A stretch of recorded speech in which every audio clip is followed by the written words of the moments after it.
এরে ভাই মোরে আগে যাইতে দে, মোর অবস্থা সিরিয়াস। ইয়া কা সসা দসা একে সাবে কা তোর ও এ বেটা মারো সারে বেটা মারো তাড়াতাড়ি ও হুড়ি দে রে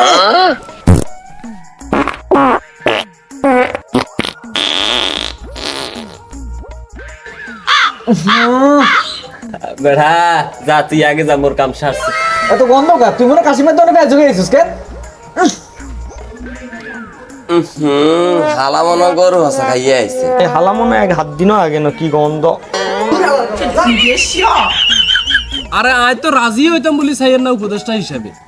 আরে কতজন আছেন ফেসবুকে, মেসেঞ্জারে, হোয়াটসঅ্যাপে কত রকম করে কল মেসেজ দের। হ্যাঁ, এই পরবর্তীতে ব্যাকের রিকোয়েস্টে আমি হরদি কইলাম যে আচ্ছা ঠিক আছে আপনারা ব্যাকে যেহেতু চান তাইলে আমি উপদেষ্টা হয়ে যাই। পরবর্তীতে আমি সিদ্ধান্ত নিলাম ঠিক আছে আমি উপদেষ্টা হমু।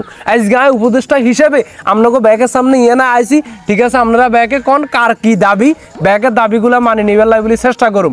ভাই মোর প্রথম দাবি হচ্ছে গিয়ে মশার সমস্যা, বুঝছেন? ওই বুলুসুল একবার যদি মই টয়লেটে যাই, মশা কামড়াইতে কামড়াইতে একবার ফাঁসা টাসা সব লাল করে ফেলে, বুঝছেন? তো ওই টয়লেটের শান্তির জন্য ওই মশার কয়েল লাগানোর দরকার আছে। টয়লেটে গেলে মশার সমস্যা এটা ঠিক আছে, এটা আমরা জানি। কারণ এই দিনকে আমি টয়লেটে গেছি আরে মশাই কামবাই আর এই ইঞ্জিন এ দূরে গোড়া করিয়া লেছি। ঠিক আছে আমরা এটার লাইব্রেরি পদক্ষেপ নেব, প্রয়োজন আমরা প্রত্যেকটা টয়লেটে মশার কয়েল লাগাই দেবো। আমরা দরকার হলে লোক রাখি কি করবো, এখানে মনে করেন যে আপনার এই যে স্প্রে করামু, তারপরে আমরা সকল টয়লেটে মশা মুক্ত রাখবো। সিটি কর্পোরেশন যেভাবে কাজ করে হেতে হেতার দায়িত্ব হয়, হেতে সিটি কর্পোরেশন রে সুন্দর করে পরিষ্কার রাখছে। তো আমি যেটা দায়িত্ব হয়েছি আমি এটা পরিষ্কার রাখছি, তার কিনলে অবশ্যই আয় করবো। হ্যাঁ ঠিক আছে, আর কি দাবি ক ভাই? আর একটা দাবি আছে, টয়লেটে হাঁদাইলে লাইট টাইট নাই, হাঁদা যায় কমটের ভিতরে, দুয়ারে করা টরা কিছু নাই, বাথরুমে হাঁদাইলে দরজা ধরি বৈঠান লাগে, মাইয়কে ডিঙ্গায় টান করে এক টান দি দরজা এখন খুলিয়ে লিছে। আর অর্ধেক ডেলিভারি সারা বাকি অর্ধেক লাগে উঠে গেছে। দিই হুন্দা বাথরুমে মানছি উকি ঝুঁকি দি চা আনসামান বলে আঙ্গু কিছু নাই, আমার নেটের একটা ব্যবস্থা করে। ও আচ্ছা, দরজার নিচে দিয়ে যে ভাঙ্গি রয়েছে এটা নেই, সমস্যা নাই, এটার আমরা ব্যবস্থা করবো। ওই নিচে দিয়ে ভাঙ্গি থানের থেকে অনেক সময় গুলোগল ঢুকি যায়, ঢুকি এখন বেগুন টয়লেটের কোমরের ভিতরে ঢুকি বই থাকে। আচ্ছা এটা বুঝছি, এটার একটা ব্যবস্থা করবো। এটার লাগলে আমরা দরকার হলে বাজারত স্পেশাল দরজা আনুম। হ্যাঁ, প্রয়োজনে আমরা এরকম দরজার ব্যবস্থা করবো যে টয়লেটের সামনে যায় দাঁড়াইবে, দাঁড়ায় মাত্র কবে যে টয়লেট খোল, লগে লগে টয়লেটের দরজা খুলে দিবে, কোনো কথা নাই। আমরা দরকার হলে এরকম ব্যবস্থা করবো। আর নইলে আয় উপদেষ্টা দামটা রইল কি। ভাই মোর আরেকটা দাবি আছে, মুই যখন টয়লেটে যাই এত বড় একটা লাইন, বুঝছেন? ওই লাইনে দাঁড়াইতে দাঁড়াইতে মোর পিছন দিয়ে বাইরে হয়ে যায়, বুঝছেন? মোর আর টয়লেটে যাওয়া লাগে না, এখানে কাম সাইরা যায়।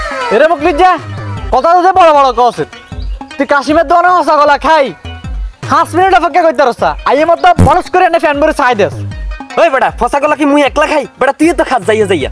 তোরা টয়লেটে যাবি ভালো কথা, তোরা টয়লেটের কাজ সারি চলিয়ে না আবি, তোরা কি এরাস বহুত বহুত করে মাইক বাজাস। আরে বাবা লান আসমারে গুন্দুরে। ওই বেটা তোর কাছে কোনো প্রমাণ আছে? প্রমাণ ছাড়া নেক্সট টাইম কোনো কথা কইবি না, বুঝছস? প্রমাণ লইবি এরপরে কথা কইবি। বিড়ির হোকাই আন খাই দিতে অতি না আলাদা তোর তো রুম লইছে। আচ্ছা তোরা ঝগড়া টগড়া করিস এটা হুন। আচ্ছা এতে যে একটা দাবি রেখেছে, এত দাবি আমরা মানছি। ব্যাকের দাবির বাইরে আর একটা দাবি আছে, টয়লেটে ওয়াইফাইয়ের ব্যবস্থা করতে হবে। আমরা টয়লেটে গেলে ভালো চাই, আর ডাটা দিয়ে কাজ করে না, নেট স্লো করে। টয়লেটে গেলে যে গরম 5 মিনিট বইতাম জানা সব গামাই যায়।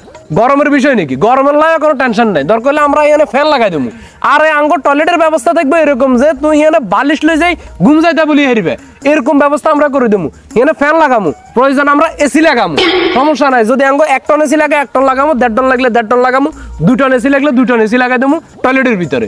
মানে এই টয়লেটে যাইলে যেন শান্তি আর শান্তি, কোনো যেন অশান্তি যেন না হয়।